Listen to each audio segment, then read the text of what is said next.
அம்மா பரிதாபங்கள்.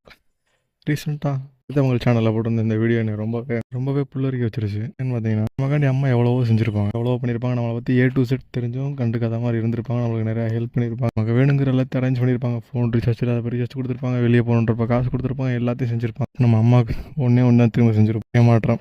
அவங்கள நம்ப வச்சு ஒரு தடவை ஏமாத்திடும். நம்மளுக்காகவே வாழ்ந்து நம்மளுக்காகவே வாழ்நாள பூரா அர்ப்பணிச்சிருக்கிற அம்மாவுக்கு. ஆனால் அவங்கள பற்றி நம்ம ஒரு நிமிஷம் கூட கவலைப்படுறது இல்லை. ஏதோ ஒரு நம்ம அனுப்புகிற மெசேஜை பார்த்துட்டு ரிப்ளை பண்ணுமா பண்ணாதா, என்ன ஆகுமோ ஏதாகுமோன்னு கவலைப்பட்டுக்கிட்டு ஃபோனில் கேம் விளாண்டுக்கிட்டு Instagram, WhatsApp, Facebook, Twitterன்னு ஏகப்பட்ட சோஷியல் மீடியாவில் அவைலபிளாக இருந்து நம்ம வீட்டில் நம்ம எப்படா பேசுவோன்னு காத்திருக்க நம்ம அம்மாவை ஒரு செகண்டை ஏமாத்திட்டு இருக்கோன்றோம். எத்தனை பேர் இங்கே புரிஞ்சுட்டு இருப்பீங்க இந்த. பட் அந்த பரிதாபங்கள் அவ்வளோ அழகாக சொல்லியிருந்தாங்க.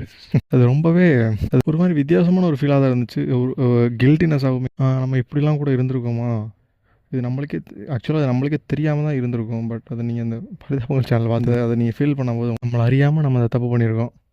பட் இனிமேலாக தான் தப்பு செய்யாமல் இருப்போம். ஏமாற்றத்தை தவிர நம்ம அம்மாவுக்கு வேறு எதுவும் கொடுத்ததில்லை. இனிமேல் அது என்னத்தை கொடுப்போம்னு வெயிட் பண்ணி சிந்திச்சு செய்வோம்.